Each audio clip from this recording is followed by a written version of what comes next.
अस्सलाम वालेकुम मेरे अजीज़ हमवतनों। First of all I hope and pray कि आप सब लोग खैरियत से होंगे। पाकिस्तान में आपका टाइम बहुत अच्छा गुजर रहा होगा। इससे पहले कि जी मैं अपना आज का व्लॉग स्टार्ट करूं, मेरी आपसे रिक्वेस्ट होगी कि आप हमारे चैनल को लाइक, कमेंट, शेयर और सब्सक्राइब करना मत भूलिएगा। अपने सोशल मीडिया प्लेटफॉर्म पे इसको ज़रूर शेयर कर दिया करें ताकि जो भी इन्फॉर्मेशन हम यहाँ पे डिस्कस करते हैं वो उन लोगों तक भी पहुँच सके जो इस इन्फॉर्मेशन की तलाश में रहते हैं। आज के व्लॉग में हम जो यूके गवर्नमेंट का वाइट पेपर अभी रिसेंटली पब्लिश किया गया है उसी को लेके एक मज़ीद टॉपिक के ऊपर डिस्कस करेंगे। मुझे पिछले दिनों में काफ़ी लोगों ने अप्रोच किया और उनका एक ही क्वेश्चन था जो कि स्पेशली स्टूडेंट वीज़ा पे हैं और समहाउ अनदर पीएसडब्ल्यू पे हैं और फिर वो प्लान कर रहे थे अभी कि वो अपना वर्क परमिट किसी तरह एक्वायर कर लें।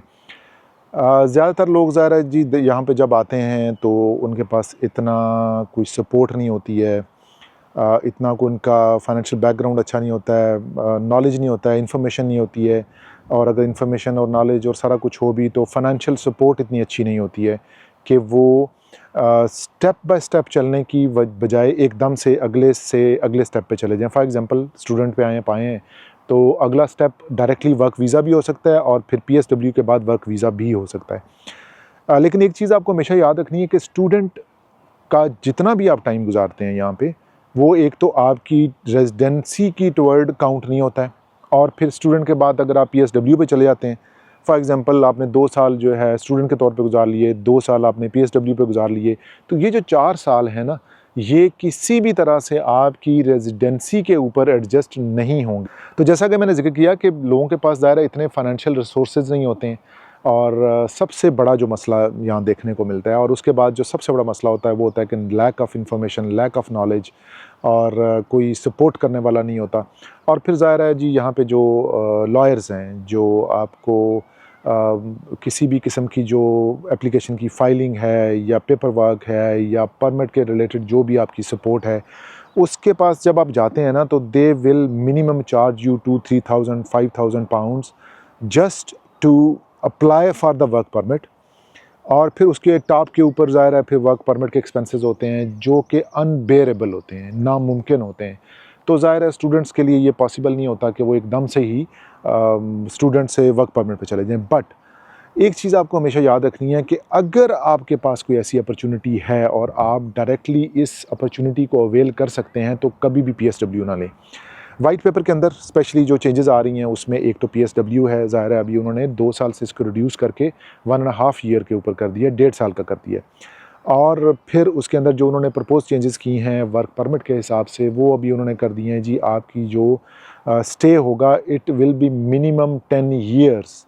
ये प्रपोज़ल है कि 10 साल अगर आप काम करेंगे इंग्लैंड में तो तभी जाके आप परमानेंटली सेटल डाउन हो सकते हैं। अगर 10 साल से पहले जो ट्रैक आजकल चल रहे हैं जिनका ज़ाहिर है आज की डेट तक भी मई जून 25 तक भी जिन लोगों ने वीज़े एक्वायर कर लिए हैं उनका ट्रैक तो 5 ईयर के ऊपर ही चलेगा। लेकिन ज़ाहिर है वाइट पेपर अभी जो उन्होंने रिकमेंडेशन दी है इसके ऊपर ज़ाहिर है गवर्नमेंट अभी काम कर रही है और वो अपने जो भी उनके प्रोसीजरल चीज़ें होती हैं फिर ज़ाहिर है house of common, house of Lord में वो डिस्कशन होगी, उसके ऊपर जो रिलेटेड डिपार्टमेंट्स होंगे वो अपना फीडबैक देंगे, इनपुट देंगे। फिर उसमें से ज़ाहिर है जो कुछ कांट छांट करने के बाद जो लॉ अप्रूव होगा तो वही इम्प्लीमेंट होगा। अभी तक तो एज सच प्रपोज़ल की हद तक है ये और गवर्नमेंट ने ये प्रपोज़ किया है कि हम इसको बजाय कि 5 साल की जगह 10 साल पे कर दें तो ज़्यादा बेहतर है। और इसमें सबसे ज़्यादा नुकसान जो है ना वो उन लोगों का होता है जो ऑलरेडी विद इन यूके होते हैं। ज़ाहिर है वो जब विद इन यूके होते हैं तो वो इसी होप पे होते हैं कि जी हम स्टूडेंट हैं और कुछ अरसे में हम ज़ाहिर है पीएसडब्ल्यू पे चले जाएंगे और फिर पीएसडब्ल्यू में कुछ ना कुछ जॉब करके कुछ थोड़े पैसे बना के फिर हम वर्क परमिट ले लेंगे।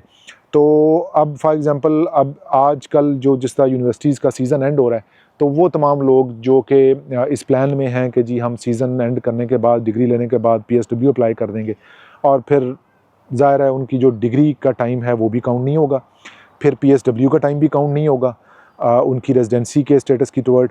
और फिर जब वो पीएसडब्ल्यू लेंगे तो मे भी चांसेस हैं कि वो टाइम जो है वो 10 साल का हो जाए। तो अब इनको टोटल जो है वो 12 से 14 साल गुजारने पड़ेंगे रेजिडेंसी लेने के लिए। तो रिकमेंडेड तो यही है भाई कि अगर आप लोगों ने ये प्लान कर लिया हुआ है तो पीएसडब्ल्यू को भूल जाएं, डायरेक्ट वर्क परमिट पे जाएं। इसमें आपका टाइम बहुत सेव होगा। You will minimum save about 7 years, कम अज़ कम 7 साल आप शार्ट हो जाएंगे इसमें। अगर आप डायरेक्टली वर्क परमिट पे जाते हैं। But somehow another कोई भी आपको मसले मसाइल का सामना करना पड़ रहा है, कोई इश्यूज़ सामने आ रहे हैं या कुछ आपको हेल्प चाहिए, तो आप मेरे व्हाट्सअप नंबर पर मुझसे रब्ता कर सकते हैं। मुझे इजाज़त दें नेक्स्ट वीलॉग तक, बट हमारे चैनल को लाइक कमेंट शेयर और सब्सक्राइब करना मत भूलिएगा। Take care of yourself. Allah हाफ़िज़।